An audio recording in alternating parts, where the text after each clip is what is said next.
Kita akan mulai acara pada hari ini. Baik, Assalamualaikum warahmatullahi wabarakatuh. Selamat pagi. Baik, selamat pagi dan salam sejahtera untuk kita semua. Yang terhormat Ibu Wakil Direktur Bidang Akademik Politeknik Keuangan Negara STAN, Ibu Evi Mulyani. Yang kami hormati para pejabat di lingkungan PKN STAN, Kepala Pusat Penelitian dan Pengabdian kepada Masyarakat beserta jajarannya, para Ketua Prodi, para dosen di lingkungan PKN STAN. Yang kami hormati narasumber Weekly Talk untuk edisi 10 hari ini, Bapak Insinyur Syahrir Ika MM, peneliti ahli utama di Badan Kebijakan Fiskal. Tak lupa juga kami menyapa Ibu Sofia Damayanti dari Badan Kebijakan Fiskal. Terima kasih sudah berkenan bergabung, Ibu. Selamat datang kami ucapkan dalam Weekly Talk edisi ke-10 pada Politeknik Keuangan Negara STAN dengan tema riset dan inovasi untuk kemajuan bangsa. Semoga semuanya dalam keadaan sehat dan bahagia. Dan tentunya kami ucapkan selamat datang kepada para peserta Weekly Talk yang berbahagia.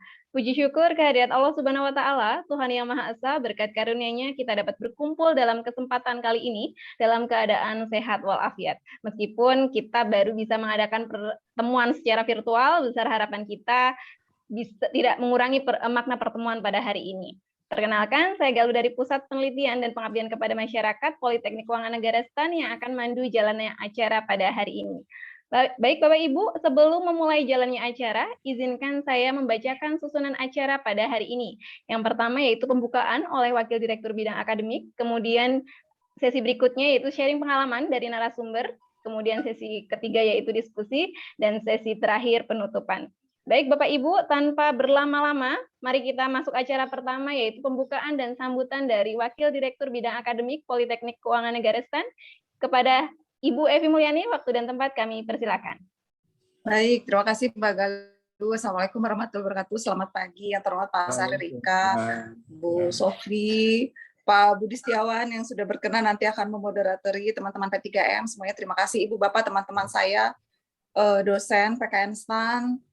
Semoga dalam keadaan sehat. Saya tidak menyampaikan sebetulnya sambutan, tetapi saya lebih pada menyambut kehadiran Pak Syahrir, Bu Sofi, kemudian teman-teman, Ibu Bapak dosen semuanya. Saya menggelarkan karpet merahnya untuk kita semua sama-sama.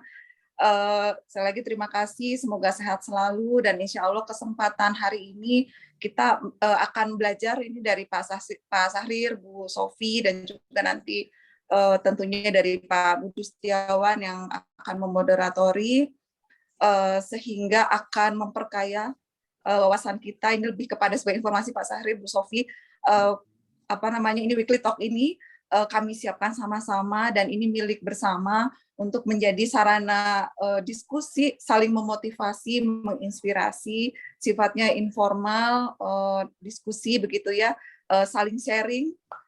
Semoga juga bisa memunculkan tadi berbagai inisiatif, kemudian apapun itu cara-cara hal-hal baik yang bisa kita munculkan sama-sama. Tanpa mencuri waktu nih, lebih baik saya kira Mbak Galuh kita persilahkan untuk saya kembalikan dulu ke Mbak Galuh, atau mungkin ke Mbak Galuh atau ke Pak Budi Setiawan, silakan untuk langsung mengundang Pak Syahrir dan Bu Sofi. Terima kasih. Assalamualaikum warahmatullahi wabarakatuh. Waalaikumsalam warahmatullahi wabarakatuh. Terima kasih Bu Evi sudah berkenan buka jalannya acara pada hari ini. Baik Bapak Ibu, masuki acara inti yaitu sharing pengalaman dari narasumber. Pada sharing session kali ini kita akan dimoderatori oleh Bapak Budi Setiawan, dosen dari jurusan Kepabeanan dan Cukai, sekaligus kita kenal sebagai guru sastra kita bersama. Selamat pagi Pak Budi, izin saya menyapa dulu. Selamat pagi Pak Budi. Selamat pagi Mbak Galuh. Ya, sehat Bapak? Alhamdulillah sehat Mbak Galuh. Puisinya tadi ditagih ya Pak ya sama Budi ya. Baik Pak Budi, tanpa berlama-lama lagi, untuk selanjutnya waktu dan tempat kami persilakan kepada Budi untuk memimpin jalannya sharing session. Silakan Bapak. Terima kasih Mbak Galuh. Kita mulai. Assalamualaikum warahmatullahi wabarakatuh. Selamat pagi, salam sejahtera bagi kita semua. Pada Ibu Wadir, Bu Evi Mulyani yang terhormat, pada narasumber Pak Syahrir Ika, pada Budia, pada Bu Sofi dari BKF, dan Bapak Ibu dosen semua, suhu semua nih, senior semua, izinkan saya menjadi moderator pada kali ini, belajar ya. Jadi kalau ada salah-salah nanti mohon dikasih pelajaran. Baiklah, pada hari ini, Jumat 20 Agustus 2021, saya diamanahi untuk menjadi moderator bagi moderator Pak Sahridika ya. Ini narasumber yang sangat keren. Agar lebih keren lagi, izinkan saya membuka dengan pantun ya. Jadi tidak lama ya, pantunnya cukup 4 lari saja kalau pantun ya. Kalau saya baca puisi nyanyian angsanya W.S. Rendra selesai sampai siang nanti. Saya buka pantun yaitu dari lapangan Banteng ke kampus PKN STAN. Letaknya di Bintaro, dekat Pondok Aren. Hari ini kita bertemu weekly talk kebersamaan. Bersama Pak Sahridika, narasumber yang keren. Oke ya, boleh tepuk tangan Pak Sahrid. Oke, di hari ini Bapak Ibu semua, ini weekly talk yang edisinya sangat spesial menurut saya. Ini di bulan Agustus, bulan kemerdekaan.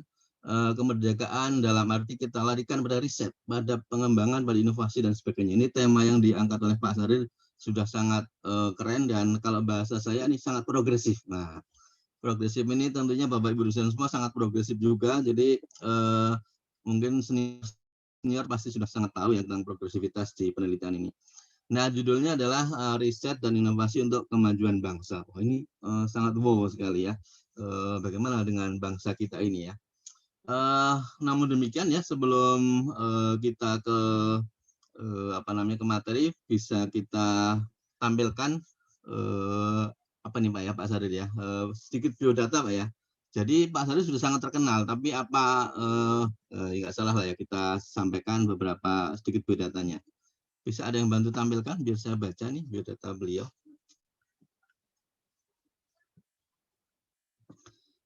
Pak Sahridika ini guru saya di BKF, mohon izin Pak Sahrid ya, banyak mengajari saya untuk menulis artikel yang sangat berbobot ya, dan saya akhirnya menulisnya bukan artikel tapi banyak kan puisi malah ya. Jadi itulah keunikan.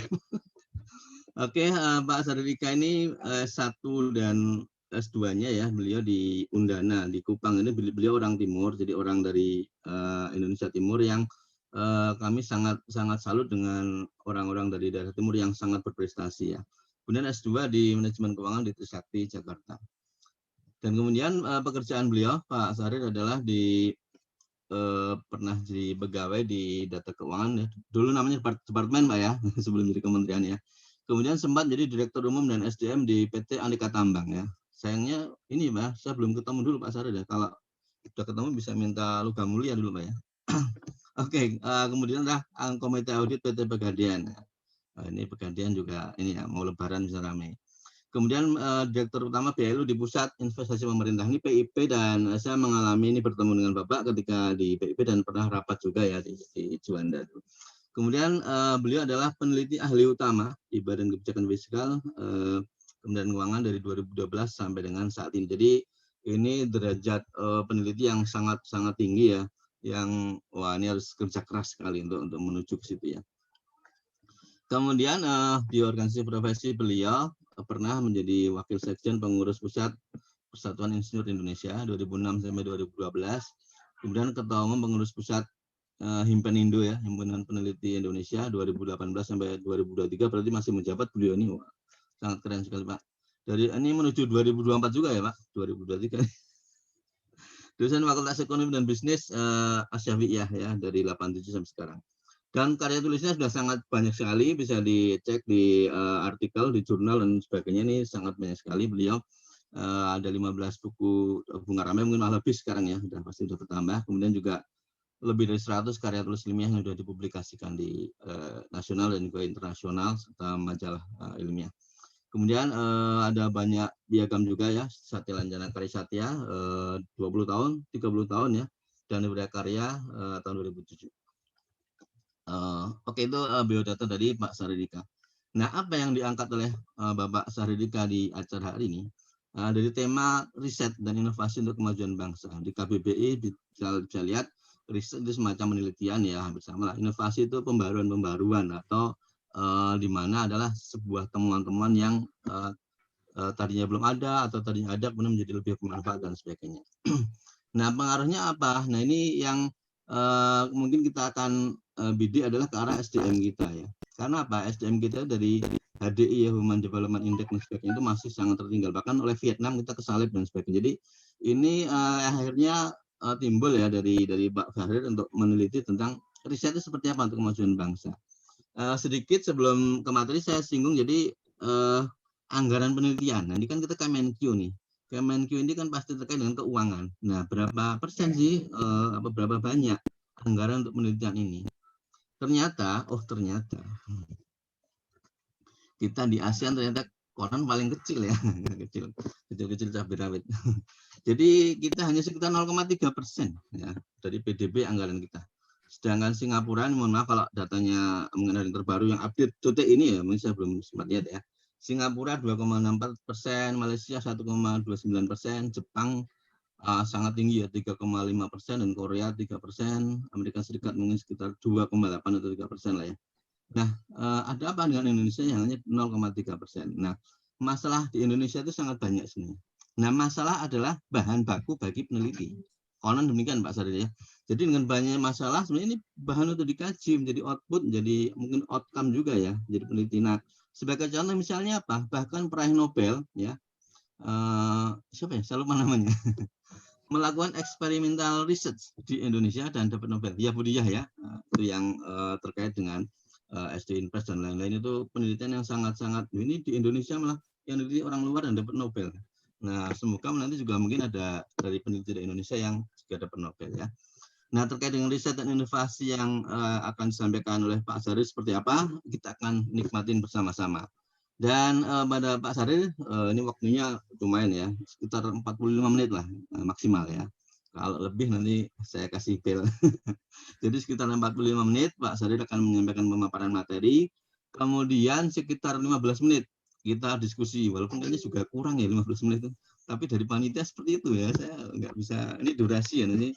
Takutnya tidak dibolehkan oleh ini ya, oleh kan hari Jumat juga ya. Oke, mungkin demikian Bapak Ibu semua.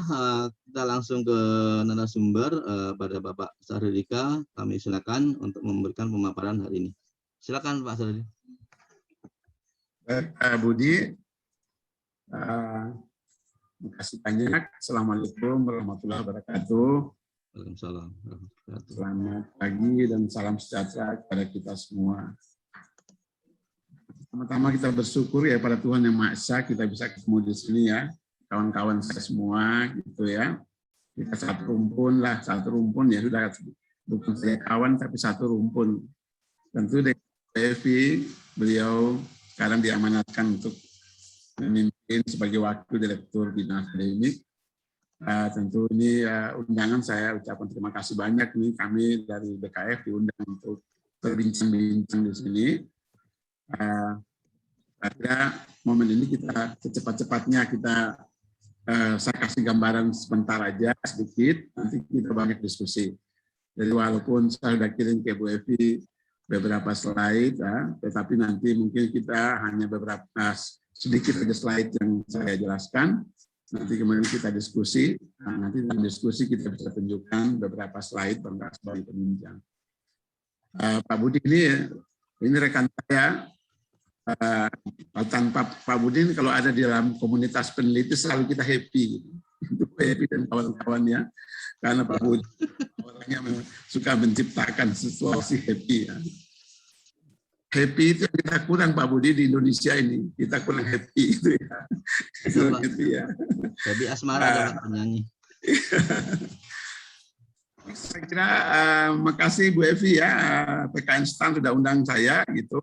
Saya coba share beberapa informasi ya, karena kita sama-sama adalah akademisi, ya mungkin saya share informasi yang mungkin sebagian besar kita udah tahu. Saya coba beri beberapa penekanan saja. Nanti dari penekanan itu kita coba lihat solusi yang sekarang ditawarkan oleh Presiden Jokowi ke depan ini atau pemerintah ke depan ini, bagaimana kita mencermatinya, kita responnya, dan mungkin kita punya pandangan-pandangan yang lebih baik lagi untuk mempersiapkan diri kita memasuki berapa tahun ke depan menjadi negara maju, kan seperti itu kira-kira. Jadi ini bagian dari cara kita untuk mempersiapkan diri kita dan generasi-generasi di bawah kita. PKN STAN ini adalah satu lembaga pendidikan tinggi yang namanya sangat tinggi ya di mata publik ya, sampai di kampung-kampung kita. Orang kalau masuk ke PKN STAN itu udah sujud syukurnya 7 kali gitu, kira-kira seperti itu ya. Karena orang-orang yang tamat dari sini itu sangat kredibel gitu. Ketika mereka ada di mana, mereka adalah emas gitu ya. Jadi itu saya kira harus kita salut teman-teman yang menjadi dosen, menjadi pejabat di sini. Ini tentu publik memberikan apresiasi yang tinggi. Baik, mohon izin kalau saya boleh buka slide saya ya. Mana slide-nya ya?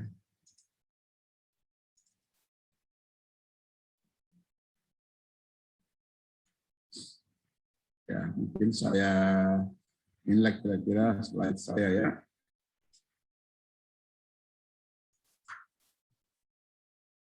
Oke.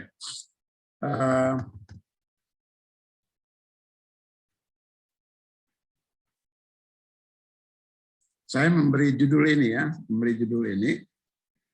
riset, inovasi, dan kemajuan bangsa, karena terkait dengan 2 hal di bawah ini, yaitu Indonesia menuju 2045 ini mimpi kita. Nah, mungkin saya sedikit olah ini, merah ini ya Pak Budi ya, merah ini berubah terus gitu, dari 25 kemudian jadi 30, yang 45, sekarang bicara 50. Saya nggak tahu kenapa bergeser terus ya. Dulu saya di perusahaan itu kalau vision itu ada target waktu yang konstan gitu. Tidak berubah, tapi bangsa ini ubah-ubah ya. Ini satu kritik ya. Nah, kita kalangan akademisi kita boleh kritik dong. Nah, nanti mungkin 5 tahun lagi mungkin merah ini 45 berubah lagi jadi 50, jadi 60 ya. Nampaknya kita kurang konsisten ya. Ini kritik pertama saya dalam membuat vision, kita kurang konsisten. Akibat kurang konsisten kita bergerak, jadi kita akhirnya tidak punya pegangan yang kuat.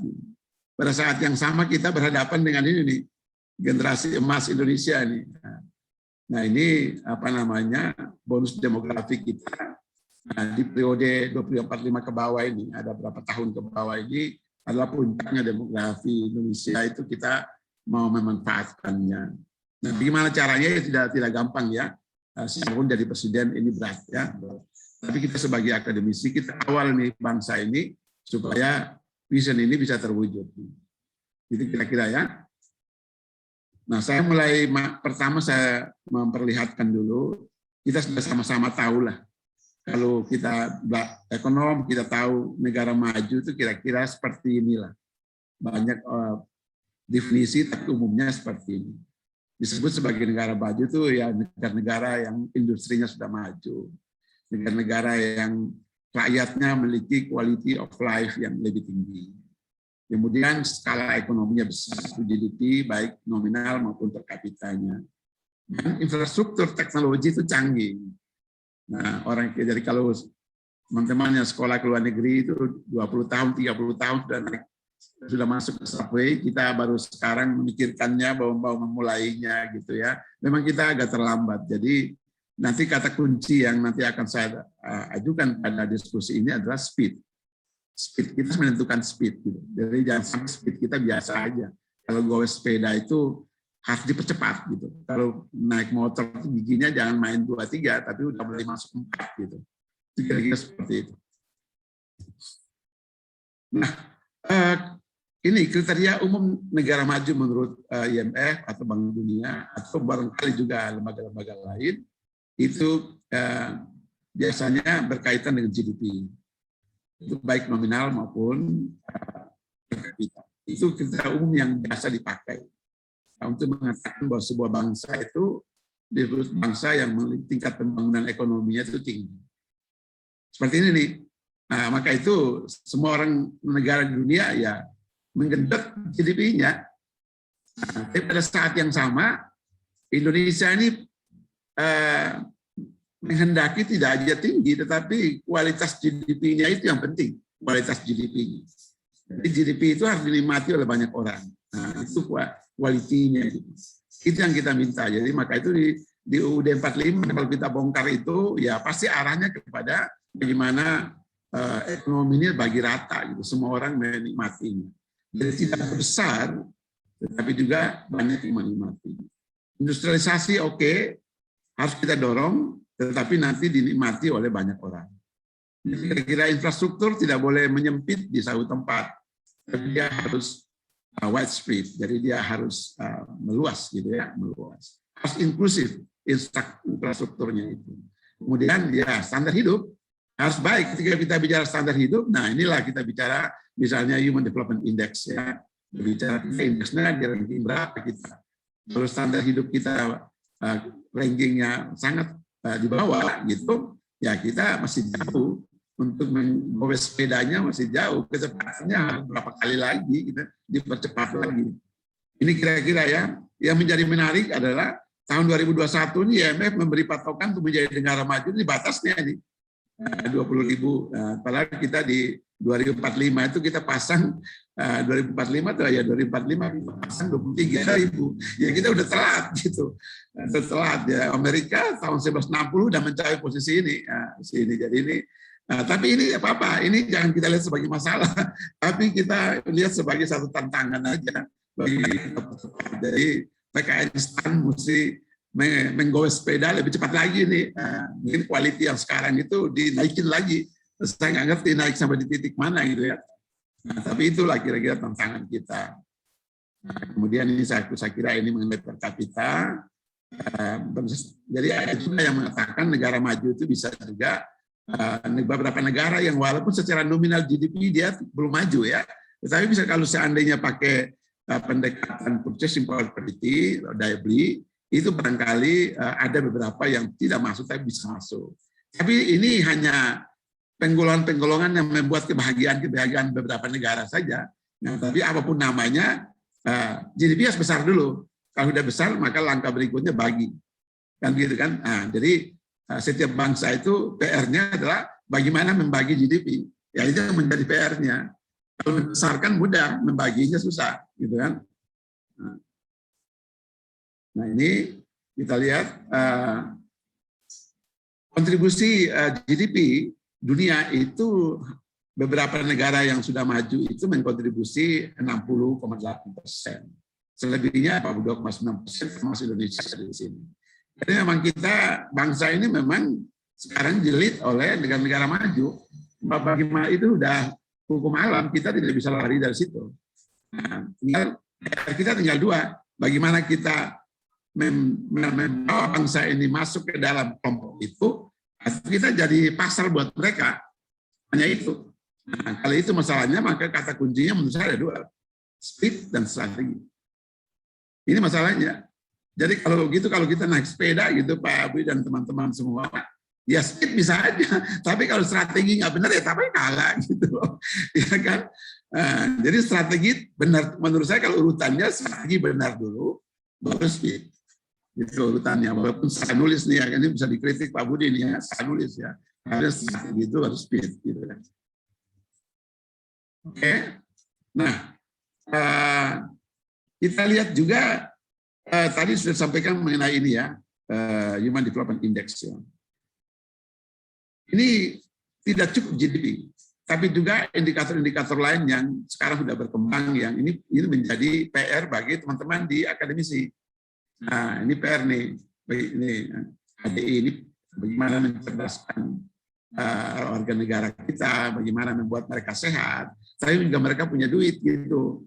Nah, satu di antaranya tidak ada, ya susah. Nah, ekonomi industri dan ekonomi jasa itu tidak akan maju apabila kualitas manusianya rendah. Jadi inilah PR-nya para akademisi, bagaimana buat kualitas manusia itu tinggi. Ini kemudian mendorong muncul istilah-istilah konsep-konsep seperti ini, the quaternary sector of the economy. Sektor ekonomi yang didasarkan pada kegiatan yang terkait dengan ekonomi berbasis intelektual atau pengetahuan. Kita mengenal knowledge based economy. Jadi ini knowledge based economy ini yang penting untuk kita kembangkan. Orang-orang harus punya pengetahuan yang cukup. Jangan sampai akses ke knowledge itu menjadi terbatas. Ini akses ke knowledge ini kurang inklusif ya. Kalaupun inklusif, tetapi quality aksesnya kurang. Jadi kita harus bedakan akses itu bisa kuantitas maupun strategi quality. Yang kita butuh itu kualitinya yang Yang di samping kuantiti, kualitinya harus bagus. Dan kalau masuk ke sini berarti PR-nya di sini. Bagaimana IT, bagaimana media mengkomunikasikan hal-hal yang bisa berguna, serta R&D. Nah ini R&D yang sekarang kita jadi tema kita ini. Tidak mungkin negara yang maju tanpa R&D. Tidak mungkin. Tidak mungkin. Inovasi hanya ada kalau R&D ada. Tidak mungkin inovasi tiba-tiba ada. Nggak mungkin. Karena R&D menemukan invention. Kemudian invention menjadi inovasi. Inovasi dalam bermanfaat. Kan begitu. Jadi jangan sampai kita kembangkan yang inovasi, kita kepingin cepat-cepat punya inovasi, tapi lupa bahwa ada R&D. Dan R&D ini basisnya knowledge. Itu masalahnya. Ya, itu masalahnya. Jadi proses-proses itu harus kita lihat bagaimana kerjanya. Nah, saya bilang begini nih, manusia maju adalah manusia yang pintar, sehat, dan punya uang. Hanya manusia maju yang bisa membuat negara maju. Jadi menjadikan manusia maju lah PR-nya. Nah, kalau kita meninggalkan R&D, meninggalkan knowledge, berarti by design kita tidak mau menjadi negara maju. Karena tidak mungkin pintar. Nah, bisa aja kita sehat, tapi kalau kita tidak pintar, kita nggak bisa maju. Bisa aja duit banyak, tapi duit banyak berserakan kemana-mana, tak jelas. Karena tidak pintar mengelolanya. Barangkali kita sakit-sakitan, ya percuma. Uang banyak sakit percuma ya, Pak Budi ya. Kalau kita punya uang sekarung, tapi kita sakit COVID, ya gimana kita belanjainnya? Ya. Oke, ini jadi HDI menjadi salah satu kriteria sebagai negara maju. Nah, kita lihat kriteria tadi, mungkin saya mengidentifikasi 3 ini yang dominan. Kalau bangsa maju 3 ini. Pertama GDP, baik nominal maupun PDB, kemudian industrinya. Industrinya itu 3 level ya. Sebelah kanan saya nggak tuliskan, ini milik negara maju ya. Sebelah kanan. Dari agriculture, kemudian pindah ke industri, lalu ke service atau jasa. Nah, umumnya yang sebelah kanan dan saya nggak gambar ini, sudah miliknya negara-negara yang sudah maju itu. Kita baru transformasi dari kiri ini ke kanan ini. Kita masih di sini nih. Ini memerlukan banyak effort ya, banyak usaha. Nah, sedangkan kita lihat kalau HDI, nah kalau HDI ini ya kita masih perlu perjuangan ya, perjuangan panjang. Kita ketika COVID gitu, orang lain sudah memproduksi COVID, kita baru belajar memproduksi vaksin, kita baru belajar vaksin. Kan gitu kira-kira ya. Orang lain sudah menjual vaksin, kita baru belajar bikin laboratorium. Jadi kita selalu ketinggalan gitu ya. Nah ini memang kenapa ini? Ya strategi kita salah ya. Harus perbaiki strateginya, gitu strateginya. Jadi ketika kalau nanti ada misalnya pemilihan presiden lagi, ya akademisi harus lebih memberikan masukan kepada semua calon itu. Bila perlu mereka datang ke kampus-kampus untuk menerangkan mau bagaimana cara pimpin bangsa ini. Ya kita tantang begitu. Presiden ke depan itu Pak Budi tantang gitu ya. Jadi kamu mau gimana nih? Udah berapa presiden masih dulu nih. Gitu kira-kira kayak gitu ya. Kalau kita tantang lah. Nah, supaya kita ini kesini susah banget nih. Ini kayak ini apa nih rusak ya? Apa nih gambar ini ya? Nah, ini pindah ke sini itu susah sekali, susah sekali. Ya. Nah ini saya sengaja lihatkan aja. Kalau GDP per kapita itu ukuran kemakmuran atau ukuran kemajuan suatu bangsa ya. Kalau kita lihat di sini ya, ini yang warna-warna semakin terang, ini yang warna-warna udah maju. Ini ya Pak Budi dan kawan-kawan, Australia di sini, ini sini ya, Eropa ujung sini ada Eropa, ada Amerika gitu ya. Sedikit Asia ada juga gitu ya. Ini yang sudah terang-terang. Kalau kita lihat yang gelap-gelap, inilah kita masalahnya yang gelap-gelap ini. Nah ini gelap ini bagaimana cara menyerang, itu masalahnya kan nggak mudah ini. Ya, memang kita chat, ini kan kalau chat sih gampang gitu. Tapi berubah ini berat ya. Berubah berat. Tapi alhamdulillah kita tidak merupakan yang ini. Yang bottom 10 ini kita bukan gitu. Yang tengah ini negara-negara Afrika. Kalau yang atasnya ini atas nih mereka yang sudah hebat, ada salah satu di antaranya dari Asia. Kan seperti itu. Jadi kalau kita bicara ego benua gitu, atau ego Asia Tenggara misalnya kayak gitu. Ya kita mengatakan ya ada juga di negara tetangga kita yang sudah bisa masuk ke level ini, mengapa kita tidak? Itu pertanyaan yang jauh-jauh dulu. Jangan kita langsung bagaimana ya ini kayak negara-negara Eropa yang sudah hebat ini atau Amerika. Kita lihat tetangga kita dulu deh. Yang ini Singapura aja sudah segini ya. Bahkan dia beberapa hal indikator dia nomor 1, 2 ya, ganti-gantian ya. Luar biasa ini. Tentu apa yang hebat di dia ini? Yang hebat di dia adalah strateginya bagus. Itu maksudnya. Strateginya yang bagus. Jadi Indonesia ini pembangunannya, kelemahannya ada di strategi yang kita lemah. Strategi kita lemah. Jadi kalau mau bagus, ya rubah strategi. Jadi mohon mungkin teman-teman di STAN barangkali perlu mata kuliah manajemen strategik, itu barangkali perlu diajar kepada mahasiswa kita. Nah, coba banyak diskusi mengenai strategi. Ya betul ya, kalau kita hebat di hitung-hitungan, tapi ketika strategi kita kurang, ya kita tetap tertinggal. Nah ini, oke, saya kira sudah tahu, saya kira lewat aja. Nah kalau kita lihat misalnya ranking, ini memang kalau kita lihat data dari Bank Dunia, kita memang ranking 16, ya, 16, mungkin kadang-kadang 15, 16 gitu ya. Nah kita melihat kalau lebih baik lagi kalau kita lihat dari sisi, misalnya sisi PDB berdasarkan PDB, kita malah nomor 7. Nomor 7 ya, kita di bawah Cina, Amerika Serikat, India, Jepang, Jerman, dan kalau kita lihat berdasarkan PPP, kita sudah mengalahkan yang ini. Ya, jadi yang bawah-bawah ini Brazil, Inggris, Prancis, kita lebih hebat gitu. Ini kita harus bangga juga bahwa kita bisa seperti ini. Walaupun kita belum terlalu baik di beberapa indikator lain, tapi kita sudah dalam beberapa hal mereka kalah dengan kita. Ya, itu bagian dari keunggulan kita. Nah, tapi kita lihat di bawah, misalnya lihat di bawah ini, kalau misalkan PPP ini ada PwC pernah merilis datanya bahwa dia memperkirakan 2030 itu kita bisa naik dari 7 ke 5. Bahkan 2050 kita dari 7 ke 4. Jadi seperti itu ya. Ini kan perkiraan. Nah, kalau mungkin kita konsisten dengan apa yang sudah kita lakukan. Nah, itu pertanyaannya, walaupun kita ranking sebagus ini, tapi apakah indikator-indikator lain yang itu mengikuti enggak? Itu pertanyaannya ya. Kalau dia tidak mengikutinya berarti ada masalah di sini. Nah.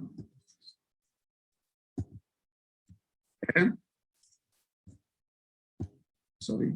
Okay. Nah ini kalau kita lihat misalnya indikatornya gross national income misalnya. Artinya kalau orang asing yang punya pendapatan kita ikut hitung di dalam Indonesia, dalam GDP kita keluarkan misalnya. Kita keluarkan dapatnya JNI. Dapat JNI. Nah, ini JNI ini kalau kita lihat kita urutan 120 kalau secara nominal, kita 103 bila secara PBT. Jadi memang kalau kita lihat dari sini memang kita masih rendah ya, masih rendah. Maka saya kasih statement di sini, kita harus kerja lebih keras lagi dan lebih cerdas lagi. Gitu kira-kira. Lebih keras lagi dan lebih cerdas lagi. Ego sektoral saya kira harus kita hentikan. Kita mulai bersinergi. Kita mulai berkolaborasi. Jadi kampus-kampus juga menurut saya harus ditularkan itu kelebihan STAN itu ke kampus-kampus lain supaya kita berkolaborasi. Begitupun kampus-kampus lain punya kelebihan harus share ke STAN misalnya. Dengan begitu kita bisa multi kompetensi, kita bisa punya sehingga itu bisa membantu kita. Nah, kalau lihat daya saing ini, kalau daya saing skor kita 64,6. Ya kita masih rendah. Posisi kita ranking 50 dari 1. Memang kalau kita lihat dari seluruh dunia kita masih lumayan. Walaupun angkanya rendah, kita di ranking 50 itu lumayan. Tapi sebagai negara yang nanti akan naik ke nomor 7 dunia, nomor 5 dunia, maka 50 ini soal ini harus kita perbaiki lagi. Daya saing kita ini masih lemah ya, masih lemah.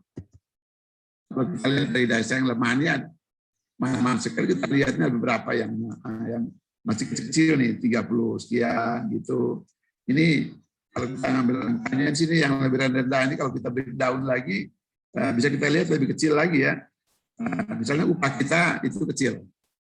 Upah kita kecil. Jadi kalau Pak Budi ini melahirkan orang cerdas, tapi ketika dia masuk ke publik, dia dibayar rendah, itu menurut saya dan salah. Dan salah ya, kita prestasi begitu besar, tapi publik menghargai kecil ya, kecil. Itu masalahnya di mana? Ya selesaikanlah itu masalah. Mungkin lebih penting kali masalahnya. Ya. Nah, kemudian ini energi efisiensinya. Ini mengenai regulasi di bidang energi efisiensinya kita juga barangkali belum punya komitmen tinggi mengenai efisiensi energi. Levelnya rendah sekali 25,7. Lalu ini apa nih? Korupsi. Korupsi ini nggak habis-habisnya. Semakin ada KPK, semakin banyak korupsi. Semakin ada KPK, semakin berani orang berkorupsi. Kan lucu nih. Jadi behavior kita ngawur ya. Behavior kita nih harus diperbaiki nih. Gimana nih? Ada yang salah di kita ya. Kok bisa korupsi begitu berani? Semakin Pak Budi angkat seorang pejabat, dia masih berani sekali melakukan. Dia tahu bahwa sebentar lagi dia ditangkap gitu, kasih baju apa itu oranye gitu kan. Ini dia gitu. Nah, kemudian ini connectivity ya, maka itu pembangunan infrastruktur memang saya kira benar ya, pemerintah sedang ke situ. Ya masih, tapi walaupun masih rendah, tapi kita on track. Lalu domestic credit ya kita juga kurang. Jadi ini kita punya masalah di kayak sekarang ini masyarakat nggak bisa minjam uang, bukan minjam uang. Sebelum COVID aja sudah susah minjamnya. Pada saat COVID, bagaimana minjam orang tidak ada pembelinya gitu ya. Jadi susah ya. Pada saat COVID aja inklusi keuangan kita tuh rendah kali gitu ya, rendah kali. Ini PR kita ke depan ini. Kenapa sih kita punya problem dengan domestic credit ya? Kenapa punya problem itu? Apakah masyarakat kurang pintar? Masyarakat memang tidak mau menjadi maju? Bisa jadi ada penelitian yang mengatakan bahwa dulu saya di PIP, saya bekerja sama dengan UKM Center UI, kita membuat penelitian ke UMKM. Apakah mereka mau naik kelas? Gitu kan? Ternyata itu 80% mengatakan lebih ya, mengatakan tidak mau naik kelas mereka maunya stay aja di kata yang mikro itu, bahkan super mikro mereka mau stay di situ. Jadi bangsa kita emang tidak ada nafsu untuk maju gitu Pak Budi, bahasanya nafsu untuk maju itu nggak ada. Yang nafsu maju itu yang orang-orang atas ya berapa orang itu aja. Tapi kalau yang bawah-bawah itu yang jumlahnya kalau seluruh itu mereka bisa mencakup 90% unit usaha di Indonesia ya, totalnya sekitar 64 juta. Mereka tuh nafsu majunya itu kecil. Jadi kita ada persoalan kebudayaan ini Pak Budi, ya masalah kebudayaan. Jadi masalah ekonomi kali diselesaikan secara kebudayaan, ekonomi saja gitu ya, seperti itu. Nah, oke. Ini yang kita kecil ya. Nah, kalau kita lihat dari sini paten misalnya, ini salah satu indikator orang hebat, manusia hebat di suatu negara itu mereka memproduksi paten. Nah, kalau kita lihat di sini, Indonesia berada di ranking 43 dari 130 negara. Ya artinya lumayan gitu ya. Lumayan. Kita lumayan. Tapi paten ini nanti yang hak menerima penghargaan dari negara itu bagaimana? Mereka yang punya paten ini kita bayar ongkosnya itu bagus nggak? Itu perlu kita lihat. Nah, kalau bagus kan memotivasi orang untuk membuat riset, membuat inovasi sehingga muncul banyak paten. Mungkin negara-negara lain, saya belum punya data, mereka menghargai penemu ini dihargai berapa banyak ya? Berapa besar ya? Jangan-jangan besar sekali. Di kita mungkin kecil. Nah, berarti penghargaan negara terhadap orang-orang hebat memang masih rendah, gitu ya. Singapura lebih baik dari kita, Malaysia lebih baik, Thailand lebih baik, Filipina kita lebih baik dari Filipina. Ini kalau kita benchmark di antar negara kita ya, kita. Jadi memang kalau kita mau maju itu menurut saya ya kita harus berlari lebih cepat mengalahin yang 3 itu dulu. Nah, terutama 2 lah paling tidak ya. Kalau Singapura agak berat ya. Nah, kita harus melewati Malaysia dan Thailand. Ya kan apalagi sekarang yang mepet ke kita adalah Vietnam ya, Vietnam. Kita kalau tidak mengalahkan 3 itu ya kita akan tertinggal terus. Itu masalahnya. Jadi kita harus tahu, harus bikin keunggulan-keunggulan. Nah, membuat keunggulan-keunggulan inilah perlu strategi. Nah, kira-kira kalau saya baca literatur itu strategi negara-negara ini bisa kita tiru nih. Nah, misalnya Cina punya strategi namanya jalan paten Cina. Jalan paten Cina itu adalah dia mau merubah made in China menjadi innovated in China, gitu. Dia mau merubah. Jadi made in China udah kuno, ya kan? Sementara kita Indonesia baru masuk ke made in Indonesia, kan gitu. Jadi kita baru mau itu, dia udah kuno dia udah lepas, dia pindah ke inovasi. Nah, kita bagaimana larinya? Ya kita harus tidak ada cerita lain, speednya dipercepat, harus dinaikin lagi, gitu. Nah, kalau di Taiwan dia punya namanya brain gain. Jadi di sini Taiwan ini pemerintah menjadikan pusat inovasi high tech. Di sini namanya nih ada high tech tahun 80 mereka udah punya. Kita sebenarnya punya Puspiptek juga sebenarnya. Tapi Puspipteknya kurang dirawat. Kenapa? Pergantian presiden lalu ini nggak dilihat lagi. Habibie tidak ada lagi lah, Puspiptek mati kan gitu. Habibie tidak ada BPPT mati. Habibie tidak ada Batan mati.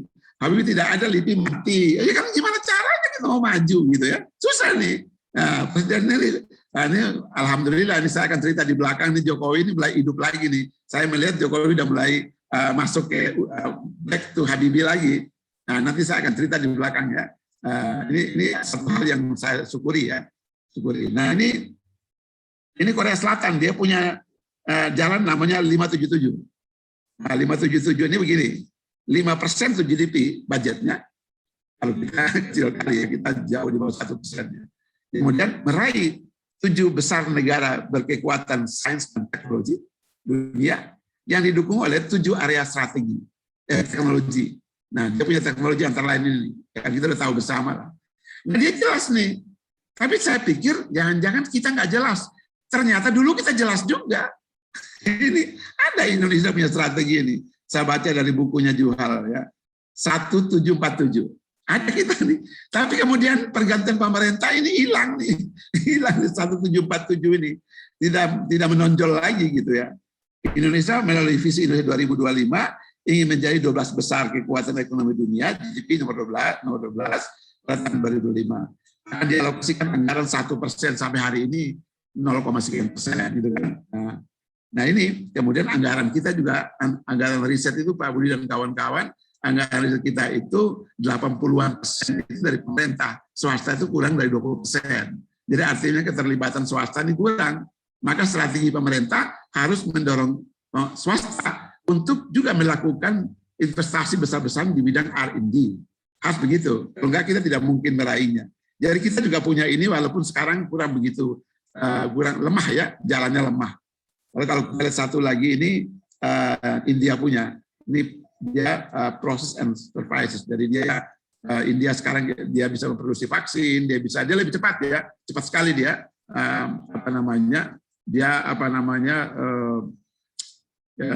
perkembangan teknologinya begitu cepat, bahkan dia masuk ke IT-nya juga berkembang sangat cepat. Nah, kita lihat sekarang masuk ke penelitian. Nah, kita lihat penelitian ya. Jadi tadi di depan saya bilang bahwa negara tidak mungkin maju kalau penelitinya tidak ada atau sedikit. Negara tidak mungkin maju kalau penelitinya tidak berkualitas. Kan begitu kira-kira ya. Nah, karena knowledge ada di sini. Nah, peneliti itu baik yang ada di pemerintah, swasta maupun di perguruan tinggi. Nah, jadi para dosen dulu kalau saya waktu zaman 20 tahun lalu itu ada seorang dekan itu namanya Profesor Laude Kamaluddin, dia tamatan Amerika. Dia itu mengatur dosen begini nih Bu Evi. Jadi dosen itu mengajarnya hanya 6 bulan saja. 6 bulan yang kedua itu dia disuruh riset. Kemudian dia suruh nulis paper-paper di mana-mana dari hasil risetnya dia itu, bikin buku, lalu 6 bulan berikutnya dia ngajar. jadi ini ritmenya seperti ini. Mungkin dia benchmark ke negara-negara maju kali. Tidak semua dosen itu tugasnya hanya mengajar saja, tapi juga melakukan riset. Karena dengan riset itu dia knowledge-nya bertambah. Dia menemukan hal-hal yang baru. Tidak aja membaca buku dari luar, tapi dia bisa bikin buku sendiri, bisa bikin paper sendiri, bisa bikin karya-karya ilmiah sendiri, dan itu yang diajarkan kepada mahasiswanya. Nah itu kalau kita lihat kita sekarang memang kita masih jauh dari situ ya. Jumlah peneliti di Indonesia itu hanya 89 orang per 1 juta penduduk. Coba kita banding Vietnam sudah 673. 673 orang. per penduduk, Korea Selatan sudah 8.000 peneliti per 1 juta penduduk. Kalau nggak salah Malaysia itu sekitar 4.000 sampai 5.000 per 1 juta penduduk. Nah ini kita kalah ya. Nah kemudian perguruan tinggi riset-risetnya itu kalau kita lihat di sini yang jurnal-jurnal itu kita masih sedikit ya, tapi kalau kita lihat rankingnya kita masih lumayan, masih ranking 21 masih lumayan ya. Anggaran R&D kita, nah ini anggaran kita memang masih sedikit. Nah maka itu sekarang pemerintah lagi mikirkan bagaimana anggaran yang terpisah di seluruh KL itu dikumpulin jadi satu dengan dikelola oleh satu badan. Nah itu yang sekarang sedang mulai jalan ya, Ini yang lemah kita nih ada di sini ya. Total belanja negara dalam APBN 2021 misalnya totalnya kan 2.750 triliun. Alokasi untuk riset kan 9 triliun atau 10 triliun kurang. Itu kalau kita bagi dan GDP kan kurang dari 0,4%. Jadi memang ini masih jauh ya, masih jauh. Nah, ini kalau kita lihat R&D spending-nya nih. Kita berada paling dari sampai nggak kelihatan, nggak ditulis karena saking kecilnya. Saking kecilnya ya. Nah, kalau bisa ini kalinya gede-gede yang ini nih. Nah, ini juga kalau kita lihat ini rankingnya kita masih jauh di bawah. Ini kita lihat sampai di sini dia. Nama kita nggak ada, sampai sini nggak ada nih. Kalau kita perlebar lagi nih di pojok sini. Nah, memang kita sedikit ya, kecil sekali ya, kecil sekali. Nah, kemudian ini hanya saya kira R&D, saya kira dilihat aja ya. Nah, pertanyaannya apa yang harus dilakukan? Nah, inilah solusi yang saya mau sampaikan ya. Apa yang kita lakukan? Menurut saya, kita harus terapkan triple helix ini. Triple helix ini. Ya, triple helix itu maksudnya ada akademisi, ini termasuk peneliti di sini, kemudian ada industri, pasar dan sebagainya, masyarakat juga ada di sini. Lalu ada ini peneliti, kemudian ini adalah perguruan tinggi, ini pemerintah ya, pemerintah swasta, kemudian ini perguruan tinggi, lalu ini nanti kita lempar ke industri. Jadi ini harus tiga ini harus berkolaborasi. Kalau mereka tidak berkolaborasi pasti pincang. Pasti pincang. Jadi jangan sampai hasil temuannya itu hanya taruh jadi buku selesai. Dia tidak berubah menjadi sesuatu yang bermanfaat buat masyarakat. Nah, jadi tugas kita ya, ini orang-orang ini yang harus bikin talentanya harus di-upgrade gitu, dengan baik, dipersiapkan dengan baik. Berarti strategi di kurikulum, strategi di cara kita mengajar dan sebagainya itu harus kita kembangkan lagi. Misalnya coba dibuat pooling distance. Apa sih berapa banyak orang yang mencintai matematik? Jangan sampai kurang dari 10% yang suka matematik, misalnya kayak gitu. Kalau udah lari dari matematik ya nggak bakalan maju negeri ini. Matematika aja dia nggak suka gitu ya. Nah ini membangun budaya inovasi. Nah saya menyebut innovation culture ya. Kita harus bangun ini innovation culture. Jadi sedikit saya jelaskan sedikit di sini. Inovasi itu merupakan suatu itu maksudnya produk, proses atau metode yang baru dan unggul yang muncul dari hasil kerja. Itu inovasi. Inovasi merupakan outcome dari sinergi yang kompleks antar para aktor. Nah ini sinergi. Tidak mungkin inovasi itu sendiri, nggak mungkin. Ada orang ada di kelompok sendiri dia nggak mungkin bikin bisa inovasi. Dia harus bersinergi. Siapa aktor-aktor itu? Ini peneliti atau peneliti dan dosen ada di sini, kita di sini, kemudian pemerintah atau regulator, dan industri atau pengguna. Ini bersinergi. Nah kalau pengguna ini kan dia lihat kalau berguna buat dia, enggak. Memang ada temuan, tapi kalau temuan itu tidak berguna ya nggak bisa. Nah, temuan peneliti dan akademisi bisa saja menemukan invention. Tapi kalau tidak ada insentif dari pemerintah untuk mendorong para peneliti dan dosen untuk melakukan sesuatu, ya percuma juga. Gitu ya. Percuma juga. Ini masalah kita ya, masalah kita yang kita selesaikan. Dan di Indonesia, knowledge yang dihasilkan masih bersifat academic exercise. Nah ini saya menilai begini, karena inventionnya masih kurang. Ya, maka saya mengatakan, oh ini academic exercise oke sih. Nah, kalau kita lihat jurnal-jurnal banyak sih oke. Tapi apakah itu membumi nggak itu jurnal-jurnalnya? Nah, jadi belum mengisi kebutuhan nyata. sistem inovasi nasional belum terbangun baik. Akibatnya hasil penelitian dan pengembangan belum mampu keluar dari laboratorium untuk memenuhi kebutuhan pasar, memutar roda perekonomian, dan membuat rakyat sejahtera. Nah, kita belum nih, ini belum terlalu baik di sini. Inovasi lebih penting daripada invensi. Nah ini, kalau invensi kan nemunya aja, tapi kalau manfaatnya tidak ada, ya itu berarti bagus, gitu kan? Karena itu hak atas kekayaan intelektual mestinya kalau menurut saya lebih ditujukan kepada inovator, bukan inventor. Menurut saya, gitu ya. Nah, jadi yang sampai kita salah kasih nih haknya itu, ini yang inventor, yang inovatornya malah kurang atau tidak sama sekali, tapi inventor doang yang diberikan. Maka nanti kita lihat di negara, di budget kita di APBN, kita dukung yang mana? Kalau menurut saya dua-duanya, jangan sampai yang satunya aja. Tiga-tiganya, peneliti juga, inventor juga, inovator juga, tiga-tiga itu harus mendapat. Ini proses saya kira biasa ya, ini bisa dilihat ya. Sistem inovasinya ini saya kira bisa dilihat ya. Nanti bisa dilihat. Dikit lagi ya, tinggal dikit lagi. Oh, sorry. Oke. Langkah berikut menurut saya penguatan aktor-aktor inovasi ini. Ini aktornya ini. Perusahaan swasta dan BUMN strategis ini harus kita lepaskan. Mereka punya kepedulian terhadap R&D, terhadap inovasi bagaimana? Harus ada. Kalau saya Menteri BUMN, saya kasih waktu saya memilih direksi, saya akan tanya, lu punya ide inovasi apa? Kalau tidak ada dia punya idenya, nggak akan saya pilih dia jadi direktur. Gitu kira-kira. Ya harus begitu. Jangan hanya cari tahu pengalaman kerja saja. Ya kalau pengalaman kerja semua juga punya pengalaman. Tapi yang kita butuh itu leader-leader yang punya kemampuan kreatif membuat sesuatu gitu.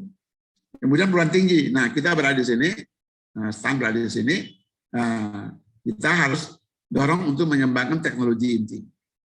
Nah, kemudian UKM dan inkubator bisnis ini nanti karena sebagian besar orang-orang kita bekerja di sini, lalu institusi riset ini harus kita kuatkan. Lalu pemerintah sendiri harus punya kepedulian, punya komitmen, dan tentu masyarakat. Jadi ini aktor-aktor ini yang akan membuat inovasi itu akan hidup, atau sistem inovasi itu akan berjalan.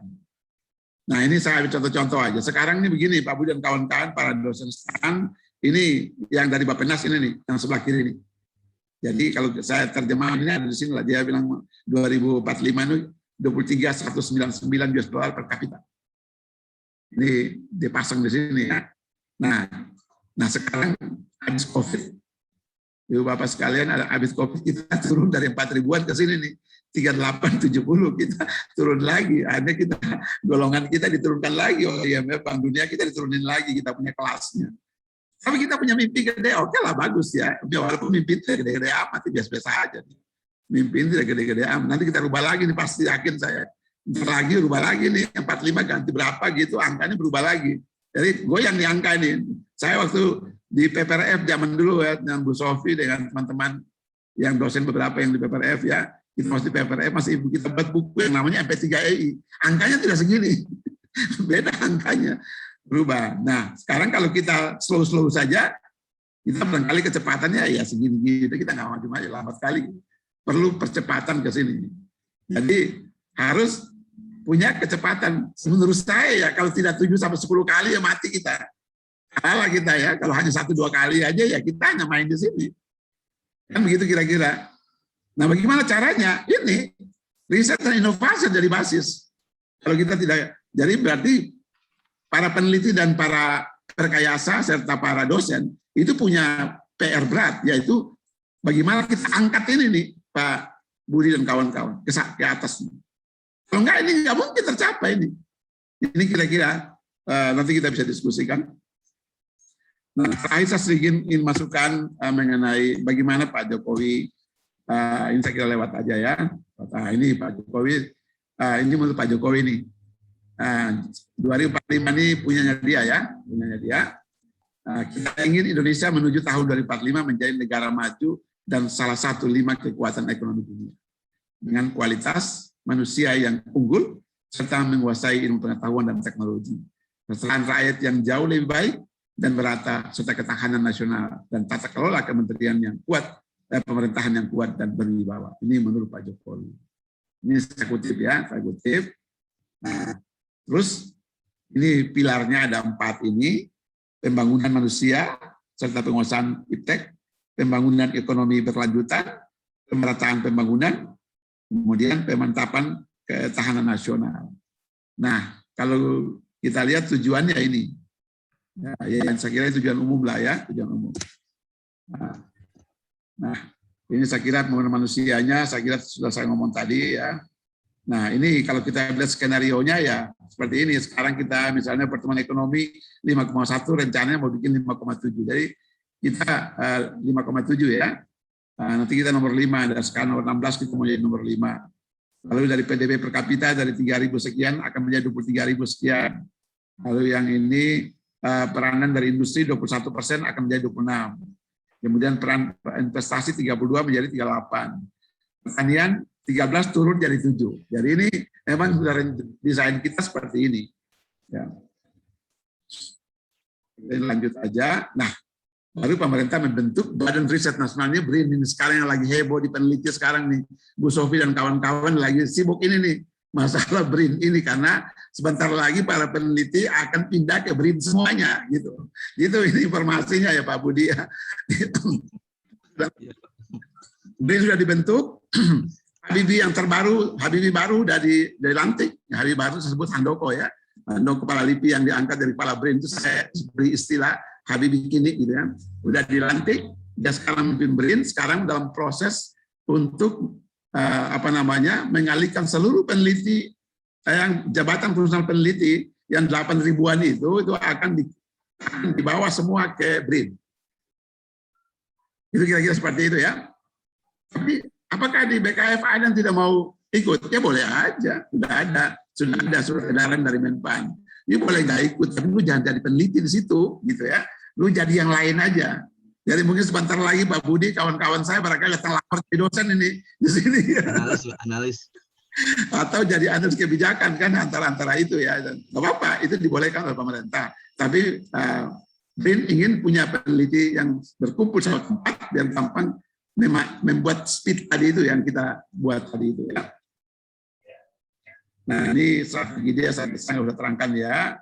Dia punya 3 area dan 7 target. Saya kira ini nanti bisa dibaca. Nah ini BRIN-nya, ekosistem BRIN-nya. Saya kira ini saya tunjukkan saja bahwa sudah ada BRIN gitu. Pokoknya saya begitu ya.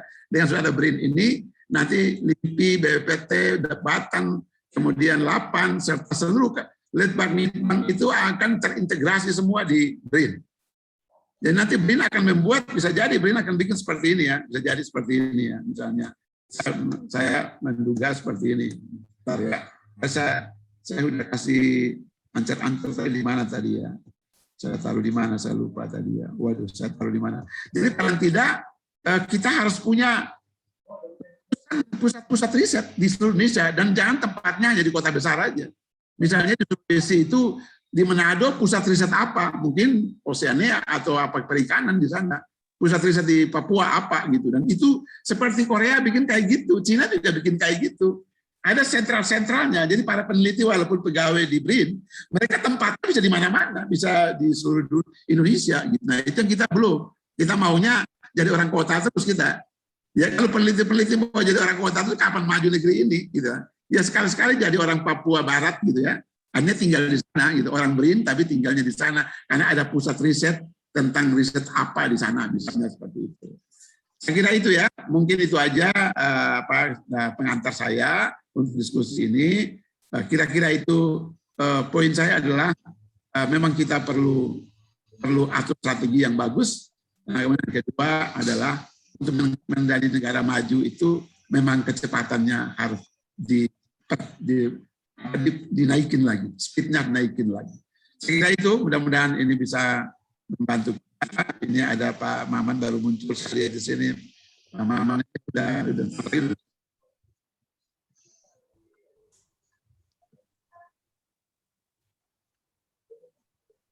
cukup Pak. Jadi terus ya beliau ya. Syahrir kemana nih? Oke, terima kasih Pak Syahrir yang telah menyampaikan pemaparan. Ini sekitar 44-45 menit lah ya. Jadi cukup yang disampaikan, dan sambil menunggu beliau ya muncul lagi. Pemaparannya cukup lengkap, cukup banyak ya bagi kita semua yang menyukai penelitian. Nah, memang mungkin Bapak Ibu semua juga sudah. Ya Pak, siap. Siap Pak, ya Pak. Oke, jadi mungkin Bapak Ibu semua juga sudah memahami dari yang disampaikan Bapak narasumber tadi Pak Sahril terkait dengan sebenarnya kita punya potensi dari PDB kita cukup besar ya, sangat besar sekali. Tapi ada yang menyebut kita sebagai the sleeping giant ya, raksasa yang sedang tidur. Jadi PDB-nya besar tapi nggak ngapa-ngapain, tidur ya. Ini dulu ada, kalau tidak salah Bapak Ibu juga tahu, pernah ada istilah BRIC ya, BRIC, BRIC ya. Jadi dia yang dianggap akan meningkat menjadi negara maju adalah Brasil, Rusia, Indonesia, India, dan China. Tapi yang muncul hanya China saja ya. Dan mungkin India agak di bawahnya, dan lain-lain belum begitu kelihatan tinggi sekali. Kemudian tadi beberapa saya lihat di pemaparan bahwa peneliti akan disatukan ke BRIN, kemudian anggaran riset kita mungkin diperlukan naik, kemudian juga mental kita belum ingin maju, tadi ada usaha kecil yang belum naik juga. Jadi memang dulu saya pernah ketika di BKF juga perusahaan rokok kecil nggak mau di merger, dia pengennya di golongan bawah biar bayar cukainya rendah juga. Jadi demikian Pak Sahril. Jadi memang mentalnya seperti itu ya. Kemudian manusia maju adalah manusia yang pintar, sehat, dan punya uang. Nah ini agak bertentangan dengan lagu Kus Plus Pak. Karena ada hati senang walaupun tak punya uang nih. Jadi emang udah banyak yang menentang juga. Lagu Kus Plus ya. Oke. Nah, terkait ketertinggalan Pak, ini memang ini yang mungkin kita nanti akan bahas juga. Jadi kita memang sangat kalau kita ngejar mungkin agak sulit ya. Paling tidak kenaikan kita signifikan dibanding negara tetangga kita ya, Malaysia, Thailand, dan sebagainya. Itu yang kita inginkan. Kalau kita berbicara ketertinggalan dengan negara Eropa, itu sudah jamak dari dulu ya, filsafat muncul di sana ya. Tahun 1800-an ya, kita kalau flashback agak jauh, kita masih perang yang pakai keris, pakai tombak, pakai aji-aji ya, pengasian dan sebagainya lah ya. Di Eropa tahun 1800-an sudah ada musik klasik, Bach ya, ada Beethoven, Mozart, Chopin, Stravinsky, Vivaldi dan sebagainya. Itu udah bikin musik klasik demikian bahwa kita masih perang antar kerajaannya dan sebagainya. Jadi memang kalau kita bicara kemajuan dan ketertinggalan, wah kita bisa agak minder. Tapi paling tidak yang kita ingin adalah signifikansi dari langkah-langkah kita. Fokus kita seperti apa? Kita menuju ke situ atau tidak? Ini kan yang penting. Jadi kalau nggak fokus jadinya pasti ambiar ya. Apalagi sekarang ada lagu mendung tanpa udan. Jadi hanya mendung aja, nggak hujan-hujan ya, janji aja nggak ada kenyataannya. Ini yang jadi masalah juga ya. Oke, demikian tadi pemaparan dari Pak Syahrika. Ini banyak teman-teman juga dari BKF, Pak Maman, Pak Ivan, ini kolega di PPRF juga ya. Wah, pasti senang nih ketemu Pak Syahril. Kemudian teman-teman yang lain ya. Nah, terkait dengan diskusi kita, sebelumnya mohon maaf, apakah Bu Evi mau menyampaikan duluan atau langsung ke floor teman-teman dosen? Bagaimana Bu Evi? Maaf. Langsung atau ke teman-teman semua ya, langsung ya. Monggo kalau gitu kita buka. Pak Budi, boleh nanya nih Pak Budi? Silakan, Pak Ivan. Siapa dulu nih? Raise hand-nya siapa dulu nih? Wah, yang raise hand mana nih? Masa pingsut. Biar moderator aja yang menentukan. Oke,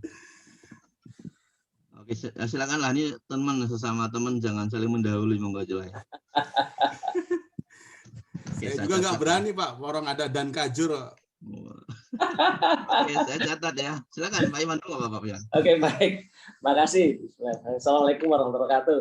Ini sambil double Zoom, tapi saya merasa kalau nggak ikut di Zoom ini ada yang hilang. Ini kita ketemu senior, guru, yang kalau disinggung kita kurang happy. Ini salah satu peneliti APU yang selalu happy. Di mana-mana ketawanya duluan. Orangnya belum kelihatan, ketawanya udah kedengeran duluan gitu.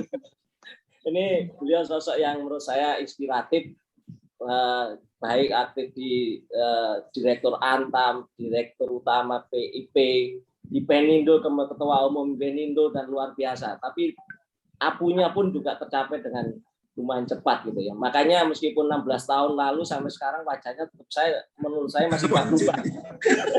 Betul, Pak. Awet muda, Pak. Pak Sarif, ini izin bertanya sedikit nih Pak Sarif. Saya jadi ingat kita bertarung di DPR perjuangan PUPR ini. Oh iya, betul. Wah, curhat. Tanya yang lugas saja Pak Sarif. Tadi sampaikan Bapak bahwa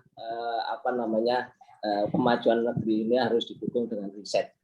Nah ini meskipun sudah ada perkembangan, tapi masih banyak dalam hal kebijakan kita masih belum based on riset, Pak. Makanya tadi saya tertarik juga harusnya riset-riset itu nggak hanya di kota besar, ada yang dari NTT, dari mana-mana gitu kan, itu untuk membangun kemajuan bukan dari pusat tapi bisa dari daerah. Kalau kita lihat bahwa masih jarang seorang pemimpin daerah itu yang menggunakan data-data BPS sebagai dasar pertimbangan pengambilan kebijakan, apalagi berdasarkan riset. Dan kita tahu sendiri masih banyak peneliti-peneliti yang penelitiannya nggak diakui karena memang tidak sesuai dengan kondisi yang saat itu terjadi. Dan kita akui juga, mumpung Pak Asar ini juga di dunia pegadaian PIP sudah melalang buana, dukungan dari pembiayaan kita terhadap riset development itu belum cukup memadai. Artinya masih profit oriented. Kalau misalkan dukungan riset development itu rata-rata tidak ada lembaga pembiayaan yang mau mensupport, Pak. Nah ini terkait apa yang disampaikan Pak Sarif tadi, bahwa kita kalau maju harus berbasis riset, sementara dukungan dari kebijakan dan financing ini belum support. Gimana Pak solusinya ke depan? Terima kasih Pak Sarif. Ya. Oke, terima kasih Pak Iwan pertanyaannya. Selanjutnya Pak, ini mau nanya Pak Maman tadi. Pak Maman, ayo. Dikumpulkan dulu ya? Iya, boleh. Baik. Bismillahirrahmanirrahim. Assalamualaikum warahmatullahi wabarakatuh. Waalaikumsalam. Ya, ini momen yang mengembirakan bertemu dengan Pak Syahrir, ini salah satu mentor ya, salah satu guru kita semua di BKF dan PPRF ya Pak, tadi disampaikan. Barangkali saya pingin ini Pak, pingin ada dua hal Pak terkait, pertama itu dengan mindset Pak, mindset kepenelitian. Yang kedua terkait dengan, mungkin saya saja Pak, tapi mungkin ada beberapa kawan, inferioritas Pak terkait dengan kerja-kerja penelitian. Jadi dua hal ini mungkin mohon pandangan Pak Syahrir nih, bagaimana sih kita ya supaya bisa, yang pertama itu ya Pak, bisa mengembangkan iklim. Saya pernah juga menjadi asisten peneliti di BKF dulu Pak. Itu rasanya memang kita mengalami masa-masa yang juga bertahap ketika itu, dan hari ini kita menyaksikan perkembangan yang menggembirakan terkait dengan kualitas kepenelitian dan seterusnya di kawan-kawan BKF, sehingga banyak delivery yang memang bisa digunakan untuk pengambilan keputusan-keputusan penting di sana. Nah, dalam konteks PKN STAN saya kira ada irisan yang bold, yang tebal ya Pak. Bagaimana kita juga diharapkan bisa menghasilkan delivery seperti yang dihasilkan oleh kawan-kawan BKF. Tapi memang di BKF kan prosesnya sudah lama ya Pak Prof. Syahrir, ya sudah lama sekali, dan saya itu puluhan tahun, dan itu sudah menjadi kurang lebih tradisi, sudah menjadi sistem pimpinan mendukung secara signifikan ya Pak proses-proses kepenelitian di sana. Nah, sementara di STAN kita itu baru 2016 sebagai kampus, dan 2021 ini transformasi lagi Pak menjadi PKN STAN baru. Nah, mungkin tipsnya Pak ya, kan tadi Pak Syahrir menyampaikan satu yang menggelitik ya, kalau biasa-biasa saja ya kita bisa habis gitu. Nah, ini bagaimana nih kita PKN STAN khususnya bisa kasih perspektif bagaimana kita bisa mengembangkan diri kita sebagai organisasi sehingga bisa menghasilkan penelitian, produk-produk penelitian yang hebat gitu, Pak. Kemudian yang kedua, bagaimana sih caranya mengatasi inferioritas? Saya yakin ini Pak Syahrir termasuk yang bisa menyampaikan pandangan yang pas nih, karena beliau adalah tokoh yang tadi sampaikan Pak Ivan ya, selalu positif gitu ya Pak, sehingga di mata kawan-kawan BPPT pun yang sudah guru besar lama, beliau ini menjadi superior gitu Pak. Mungkin itu Pak, dua hal itu sih yang mungkin minta perspektif Bapak, bagaimana kita bisa gitu ya mengikuti jejak-jejak kepenelitian yang sudah dilakukan oleh kawan-kawan BKF. Terima kasih Pak. Oke, terima kasih Pak Maman atas pertanyaannya. Oke Pak, ada dua penanya ya Pak Syahrir dari rekan semua dulu di BKF. Pertama dari Pak Ivan yang mempertanyakan masalah bagaimana financing kita atau pembiayaan untuk riset-riset kita agar makin maju, karena kan kita ketahui masih sedikit yang di anggaran kita. Jalan terobosannya kira-kira seperti apa ya untuk itu. Kemudian dari Pak Maman ada dua pertanyaan. Yang pertama terkait mindset penelitian. Jadi bagaimana agar kita yang di PKN STAN ya di kampus kita ini kita punya semacam kemajuan dalam pemikiran, istilahnya jangan biasa-biasa saja, jadi speednya perlu diubah, ditambah dan sebagainya, sehingga kita menghasilkan penelitian yang berdaya guna atau punya outcome yang bagus. Kemudian yang kedua terkait inferioritas penelitian, ini masalah saya juga, saya sangat inferior di hadapan Bapak Ibu semua nih, para suhu semua. Kira-kira seperti apa penelitian kita yang bisa diakui sehingga kita juga makin lama makin pede juga gitu. Kira-kira seperti apa? Mungkin itu Pak Syahrir, pertanyaan dari dua rekan kita. Silakan Pak. Terima kasih dua teman saya ini, Pak Maman dan Pak Ivan ya. Memang dua teman saya ini, saya sangat akrab dengan mereka nih. Gitu ya. Jadi mereka biasanya mengajukan pertanyaan kritis seperti sekarang ini. Ini pertanyaan kritis nih. Pertanyaan kritis biasanya dihasilkan oleh orang-orang yang hebat gitu ya. Iya. Jadi saya kasih dosen ini hebat ya. Jadi bisa memberikan calon dokter, hal-hal yang perlu diselesaikan. Gitu. Calon dokter ya. Iya Pak. Ya kalau udah calon dokter berarti calon profesor. Gitu. Pak Maman itu profesor termuda di peneliti itu usianya 39. Dapat rekor nih. Jadi Pak Maman rekor lagi gitu ya, supaya bisa tapi jangan rekor aja, setelah itu sesuatu gitu. Saya masih 19 Pak. Oke. 19 ya, masih muda sekali ya. Begitu tua dong. Oke, jadi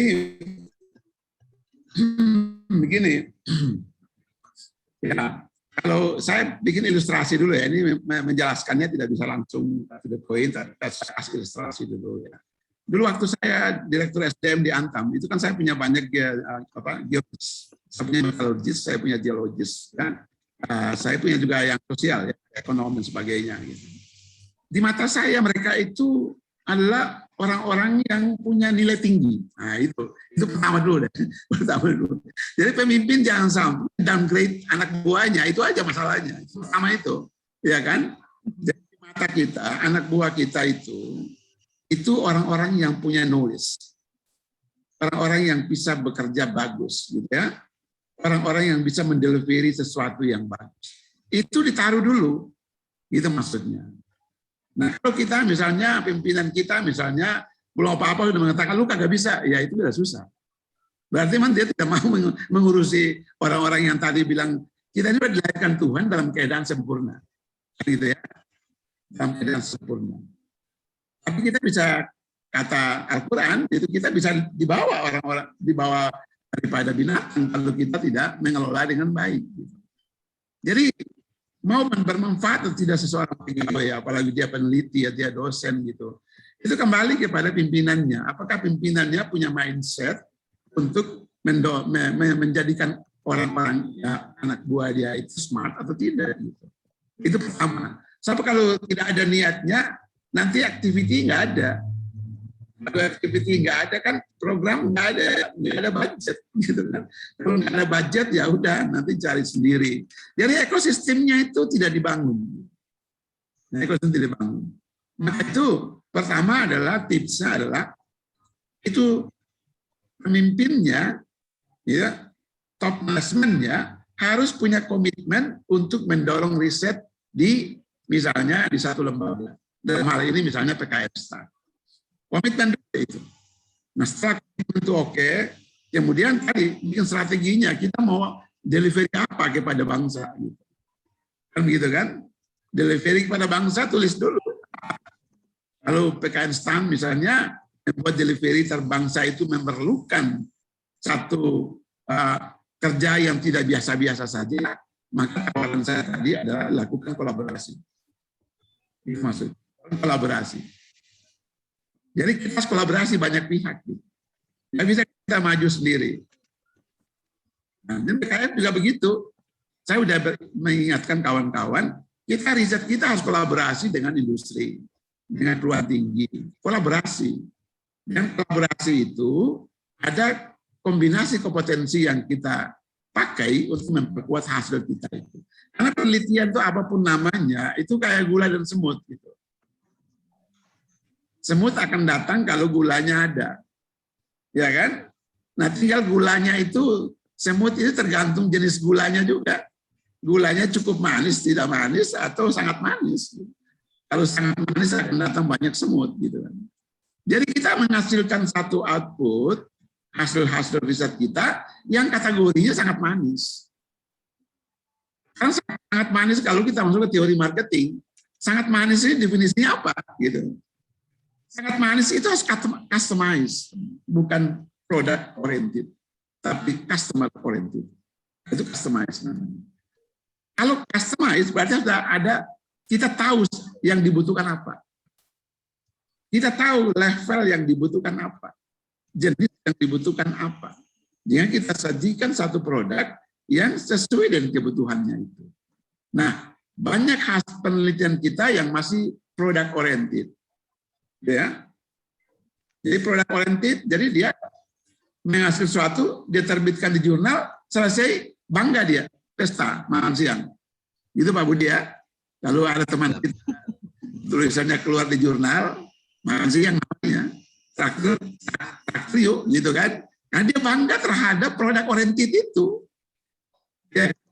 Nah pertanyaannya, karya yang masuk ke jurnal Q1, Q2 itu didatangi semut enggak? Semut adalah penggunanya. Penggunanya itu kalau di internal kita ya pemerintah, kalau di atau masyarakat atau industri.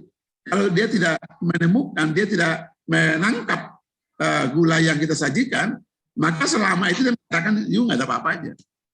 Nah itu masalahnya. Jadi memang ini dua ini, mindset kita dua ya, tidak aja pemimpin, tapi kita juga yang sebagai pelaksana riset, itu kita juga harus punya mindset yang harus customize gitu loh.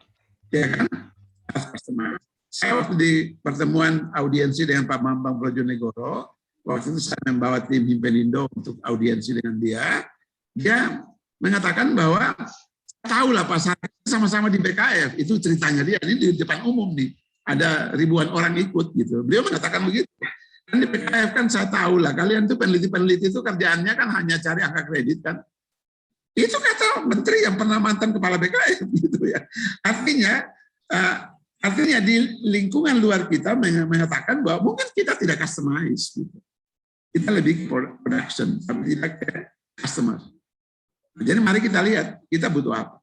Ya. Tapi cara menangkap kebutuhannya itu yang perlu strategi.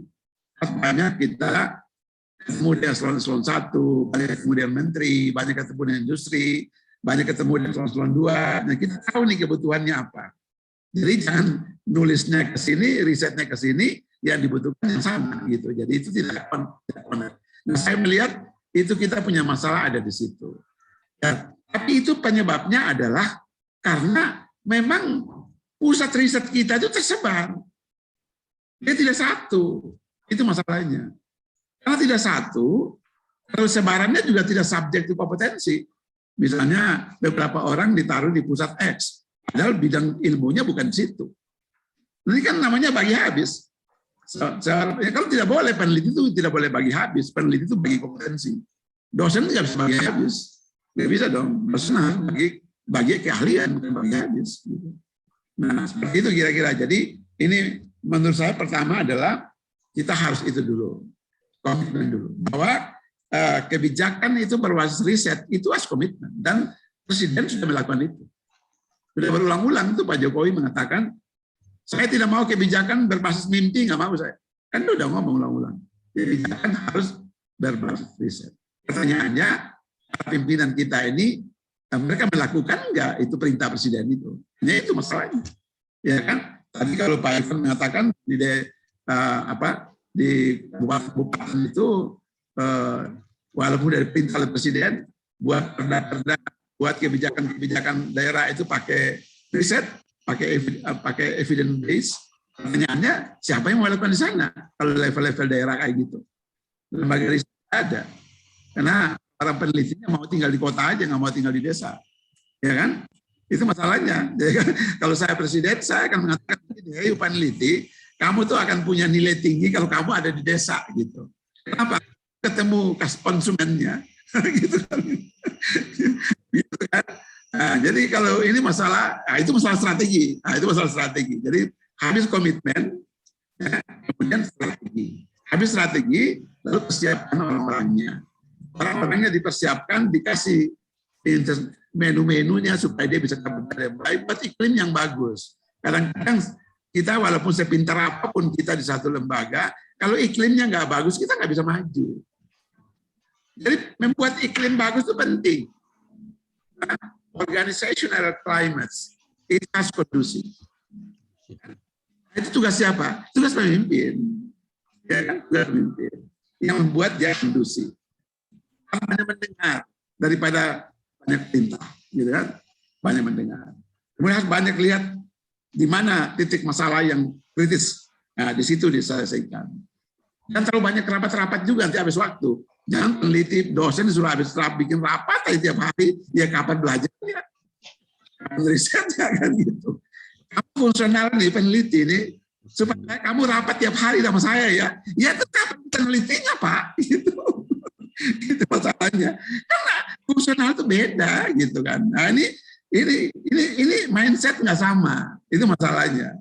Jadi samakan mindset dulu. Nah, siapa yang punya tugas menyamakan mindset? Yang mimpin. Itu maksudnya. Kita suruh karyawan mindset diatur nggak bisa. Kita tugasnya. Jadi memang kerja leadership itu kerja besar ya. Maka itu memilih pemimpin itu milih orang-orang yang kemampuan manajerialnya itu tinggi. Nah, manajerialnya itu yang penting sehingga dia bisa mengelola orang-orang ini. Nah, saya kemarin waktu kongres saya mengalahkan beberapa profesor untuk menjadi ketua umum. Ya, karena mungkin mereka lihat manajerial skill-nya, bukan melihat saya ini jago apa. Ya, kalau jago kan saya sama dengan Pak Budi lah, satu level kan. Ya, kita sama lah, tidak tinggi-tinggi amat gitu, kita sedang-sedang saja gitu Pak Budi ya. Tapi mungkin managerial skill-nya itu barangkali yang membantu orang seperti saya ini disuruh mimpin 8.000 peneliti se-Indonesia gitu ya. Di antaranya 600 profesor gitu. Ya biasa-biasa aja tuh. Ya, biasa-biasa aja. Tips saya adalah saya menghargai orang pintar itu dulu pertama. Pokoknya dia pintar tuh saya langsung hormat saya gitu. Ya kan? Mengakui kehebatan orang itu penting gitu. Setelah Pak Maman dan Pak Iwan mengakui, maka langkah selanjutnya ketika diminta, mau mereka beri. Gitu kan. Kalau tidak mau minta, gimana ceritanya? Akui dulu dong, gitu kan. Namanya juga manusia, kalau tidak ada pengakuan, kan bagaimana perasaan? Gitu kan. Jadi ini human capital approach diperlukan. Leadership diperlukan. Ini ekosistem, nggak bisa sendiri nih, nggak bisa sendiri. Nah, itu satu ya. Kemudian saya tidak jawab secara berurut, tapi kira-kira secara totalnya. Ya. Nah, kemudian yang kedua adalah, menurut saya yang kedua, program budget itu mengikuti program. Jadi budget mengikuti program, program mengikuti lembaga, lembaga mengikuti leadership. Kan begitu.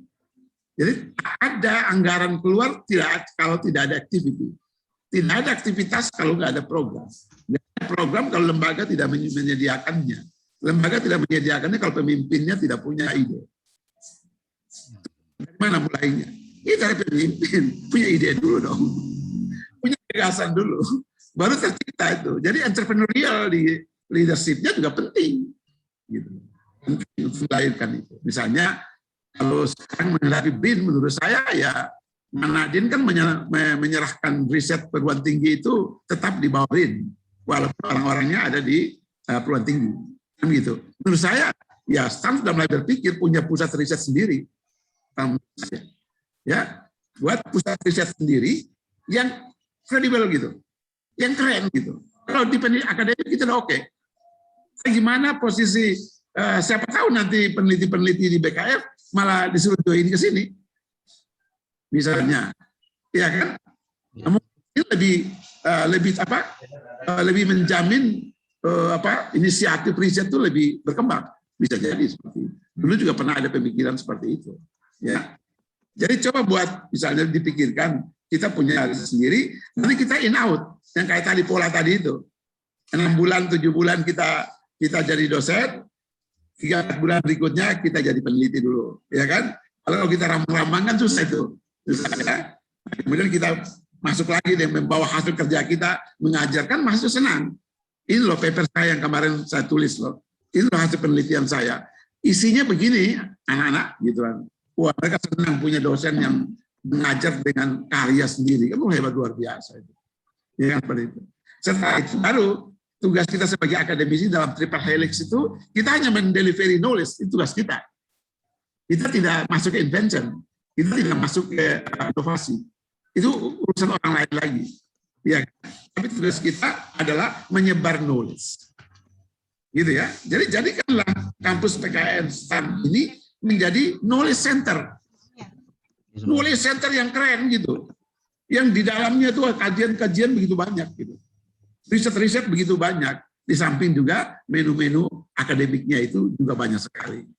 Kalau begitu kan luar biasa. Kita menaikkan STAN yang udah tinggi ini, tambah satu produk baru gitu, produk baru. Produk baru itu apa? Riset. Itu produk baru. Hasil kajian diperbesar, itu produk baru kita. Jadi mungkin dalam konteks manajemen barangkali STAN menurut saya yang perlu dilakukan adalah product development. Product development dan kita mungkin diversify. Kita diversify ya. Diversify, lalu kita bikin satu rumah besar itu menjadi keunggulan STAN yang baru. Nah gitu. Kalau keunggulan STAN yang lama kan sudah pada tahu, ya kan di kampung saya tahu, di kecamatan saya nama juga STAN. Coba bikin keunggulan baru. Nah ini kali itu jalan keluarnya. Apa sih yang tipsnya menurut saya? Ya create keunggulan baru. Karena kita punya resource. Dan begitu dan lakukan kolaborasi, jangan sendiri aja. Karena keunggulan tidak bisa sendiri, keunggulan harus kolaborasi. Gitu kira-kira ya penjelasan saya. Oke, terima kasih pada narasumber Pak Sadarika yang telah memberikan jawaban dari pertanyaan Pak Ivan dan Pak Maman. Mohon maaf pada Bapak Ibu semua, ini kan hari Jumat ya, ini sebenarnya mungkin masih banyak yang ingin bertanya, tapi apa daya nih waktunya sepertinya sudah cukup ya Mbak Galuh ya, Bu Diah ya. Dosen wanita kok nggak ada yang nanya Pak? Dosen pria dua-duanya ini. Oke, cukup ya Bu Diah ya, Mbak Galuh ya, mungkin ya. Oke, Pak Budi. Di sesi selain Pak Salim, insya Allah kalau ya di kesempatan lain, insya Allah Pak. Oke, baiklah semua ya.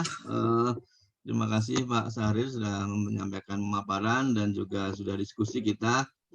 Intinya tadi sudah banyak disampaikan juga termasuk pada kita semua di PKN STAN agar kita punya strategi, punya leadership yang bagus, kemudian juga punya visi ke depan yang sangat brilian dan semoga menyemangat kita untuk makin maju seperti di David McClellan yang selalu mendengungkan agar kita punya need for achievement, jadi semangat untuk berkemajuan. Nah, dari pemaparan tadi tentunya akan menyadarkan kembali kita di mana posisi kita saat ini, kemudian akan kemana arah kita dan sebagainya, sehingga kita menjadi berkontribusi pada institusi kita makin besar ya. Terima kasih kepada kehadiran Bapak Ibu semua. Acara tertib dan tidak ada yang protes-protes kayaknya ya. Saya sebagai moderator mohon maaf jika banyak kekurangan dalam mengawal acara ini karena saya masih belajar jadi moderator. Biasanya saya jadi narasumber sih. Nah, semoga berjumpa lagi ya Pak Sari di lain kesempatan. Bapak Ibu semua, Bu Sofi dan teman-teman BKF dan yang lain, salam-salam juga, dan Bapak Ibu dosen semua. Semoga kita punya semangat progresif, tetap ingin menjadi kontributor yang sangat baik dan bermanfaat bagi negeri ini. Ingat pesan Bu Menteri, jangan pernah lelah mencintai Indonesia. Jadi inilah yang kita inginkan. Oke, tadi pernah lelah membuat puisi, Pak. Wow, siap. Aman. Oke, tadi sudah saya awali dengan pantun, menjadi tidak elok kalau tidak sahiri dengan pantun juga ya. Baiklah, pantun menutup dari saya. Buah nangka biasanya bergetah, belinya di pasar Jumat. Kita masih bekerja dari rumah, semoga tetap setia menebarkan manfaat. Terima kasih semuanya Bapak semua. Assalamualaikum warahmatullahi wabarakatuh. Selamat Terima kasih Pak Sari. Kembalikan pada Mbak Galuh. Terima kasih banyak. Terima kasih Pak Sari dan teman-teman. Berlanjut ya Pak kolaborasi dengan kami di PKN STAN. Siap Bu Evi. Terima kasih teman-teman semua. Assalamualaikum. Terima kasih Bapak Cahaya Ika dan Bapak Budi Setiawan telah berkenan untuk menjadi narasumber sekaligus moderator pada hari ini. Bapak Ibu, sudah sangat banyak informasi yang sangat berisi yang disampaikan oleh Bapak Syahrir Ika, daging banget kalau bahasa milenialnya. Bapak Ibu, akhirnya kita telah sampai di penghujung acara. Terima kasih banyak kepada para narasumber, moderator, serta para peserta yang telah menyimak acara dari awal sampai dengan akhir. Semoga banyak ilmu yang didapat dan bisa diaplikasikan dalam pelaksanaan tugas Bapak Ibu semua. Saya mewakili panitia yang bertugas mengucapkan terima kasih kepada Bapak Ibu telah berkenan hadir meluangkan waktu di tengah kesibukan Bapak Ibu untuk menghadiri kegiatan hari ini. Mohon maaf apabila ada kekurangan di dalam penyelenggaraan kegiatan ini. Selamat kembali beraktivitas kepada Bapak Ibu semua. Selalu jaga kesehatan, jaga stamina, selalu menjaga protokol kesehatan dimanapun Bapak Ibu berada. Akhir kata saya pamit undur diri. Sampai jumpa. Wassalamualaikum warahmatullahi wabarakatuh. Waalaikumsalam warahmatullahi wabarakatuh. Terima kasih Bu Galuh. Terima kasih Bapak Ibu. Iya, sama-sama Pak Sahir, Bu Sofi. Terima kasih. Kawan-kawan semua ya. Bu Budia. Terima kasih. Ya. Terima kasih. Budi, sampai besok ya Pak Budi. Siap, saya besok moderator lagi loh. Dengan Cokpin Orbo. Siap, bergabung. Izin live Bapak Ibu. Iya Bu Sofi, terima kasih. Pak Budi, makasih ya Pak Budi. Terima kasih Mbak Dia dari kesempatan. Maaf kalau salah ya, maaf. Pak Ibu, saya tadi puisinya kayaknya belum ada ya. Tadi baru pantunnya ya. Lain kali puisinya ya. Pantun dulu Bu, nanti puisinya panjang. Karena waktunya pendek. Jumat. Iya betul. Iya, dia monggo menawi pada Jumatan, Mbak. Halo, boleh di Bapak Ibu semuanya, izin saya end meeting untuk semuanya. Terima kasih. Iya, sama-sama.